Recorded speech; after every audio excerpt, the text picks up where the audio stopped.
আসসালামু আলাইকুম দর্শক, বাংলাদেশের সামরিক এবং প্রতিরক্ষা খাতে সহযোগিতা করার জন্য, উন্নয়নের জন্য বাংলাদেশের সামরিক শক্তিতে অবদান রাখার জন্য পাকিস্তানের বেশ কয়েকজন উচ্চপদস্থ কর্মচারী, কলাকৌশলী, প্রকৌশলী তারা বাংলাদেশে আসে। বাংলাদেশে বেশ কিছু জায়গায় তারা পর্যবেক্ষণ করে, ঘোরাঘুরি করে, বা বাংলাদেশের যে কোথায় কোথায় দুর্বলতা আছে, বাংলাদেশের তারা কিভাবে কাজগুলো করবে সেই পরিকল্পনার ছক তারা আঁকে।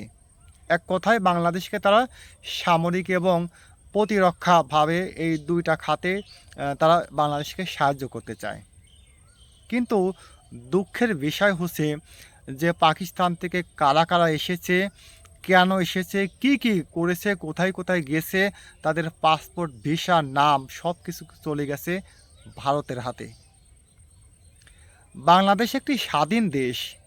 বাংলাদেশকে সহযোগিতার জন্য একটি দেশ থেকে আরও একটা স্বাধীন দেশ থেকে কিছু কলাকৌশলী কর্মচারী এসেছে, অথচ এই সামরিক খাতের বা প্রতিরক্ষা খাতের এই বিষয়গুলো কিন্তু গোপন থাকে। আর সেই গোপনীয় সেনসিটিভ বিষয়গুলো ভারতের হাতে চলে গেছে। এটা কারা করেছে? বাঙালির সাথে জড়িত আছে ভারতীয় র বাহিনী আছে, বাঙালিও এর সাথে জড়িত আছে। আরও একটা ঘটনা আপনাদেরকে বলি যে বাংলাদেশের একজন মানবিক ডাক্তার কামরুল ইসলাম, তিনি যে সিকেডি হাসপাতালে কর্মরত, সেখানে তিনি বিভিন্ন উন্নয়নমূলক, বিশেষ করে মানবতা নিয়ে কাজ করেন। একটা নয়, দুইটা নয়, 2000-এরও অধিক কিডনি প্রতিস্থাপন করেছেন তিনি বিনামূল্যে, কোনো টাকা পয়সা নেননি, পারিশ্রমিক নেননি। চারটিখানি কথা নয়। কিডনির রোগটি অত্যন্ত সেনসিটিভ, অত্যন্ত ভয়াবহ, এটির চিকিৎসা অত্যন্ত জটিল। কিডনির রোগ হলে খুব দ্রুতই মানুষ মৃত্যুর দিকে যায়, বা অনেক টাকা পয়সা লাগে জন্য সহজে চিকিৎসা করতে পারে না। অথচ এই কিডনি প্রতিস্থাপন করেছেন 2000-এরও অধিক বিনামূল্যে, কোনো পারিশ্রমিক নেননি মানবিক ডাক্তার কামরুল ইসলাম। যে লোকটা এই কাজটি করতে পেরেছে, সে লোকটা দেখেন এর বাইরে আরও কত কাজ করেছে মানবতার জন্য, মানব উন্নয়নের জন্য, ধর্মের জন্য। অথচ সেই লোকটার কাছেই বেশ কয়েক বছর ধরে চিকিৎসা নিয়েছেন, সহযোগিতা নিয়েছেন, এবং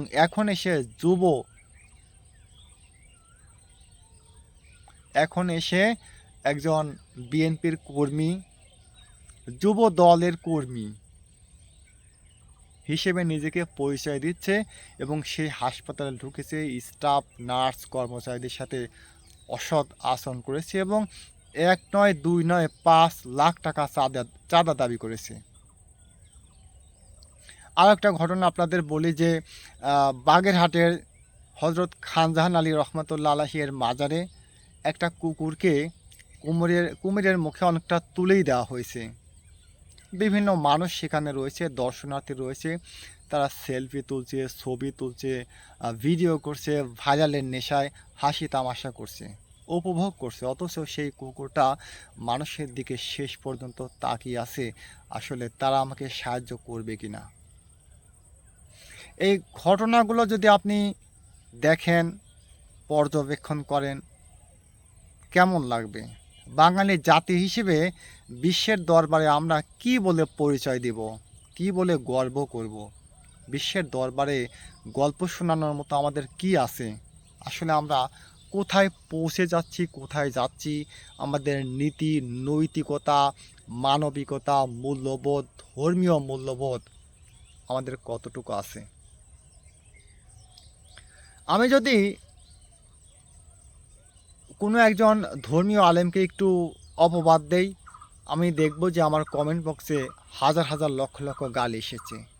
আমি ধরি ফুরফুরা শরীফের কোনো আলেমের বিরুদ্ধে একটু কটূক্তি বা অপবাদ দিলাম, আমাকে গালি দেওয়া হচ্ছে হাজার হাজার। আমি চরমোনাই পীরের বিরুদ্ধে গালি দিলাম, আমাকে গালি দেওয়া হবে। আমি তবলিগ জামাতের বিরুদ্ধে কথা বললাম, গালি দেওয়া হবে। আমি এরকম সালাফি মাযহাবীদের বিরুদ্ধে কথা বললাম, আহলে হাদিসদের বিরুদ্ধে কথা বললাম, গালি দেওয়া হবে। তখন দেখা যায় আমরা প্রত্যেকেই ধর্মকে ভালোবাসি, ধর্মপ্রাণ, এবং কোনো না কোনো এক ধর্মীয় গোষ্ঠী, ধর্মীয় পীর, ধর্মীয় আলেম ওলামার অনুসারী আমরা প্রত্যেকেই। ধর্মকে খুব বেশি ভালোবাসি, অথচ আমাদের এই দেশে অহরহ দুর্নীতি, মাদক, চোরা কারবার, চুরি, ডাকাতি, ছিনতাই, রাহাজানি, পতিতাবৃত্তি, আমাদের দেশে খুন খারাপি, জিনা ব্যভিচারী অহরহ হচ্ছে। কারা করছে? এই আমাদের মতো ধর্মপ্রাণ মানুষগুলোই। দর্শক, পৃথিবীতে এতগুলো দেশ, এতগুলো জাতি থাকতে কেন আমরাই দুর্নীতিতে চ্যাম্পিয়ন হই, দুর্নীতিতে শীর্ষ স্থান ধরে রাখি? একটা জাতি কখন দুর্নীতি করে? দুর্নীতি কি?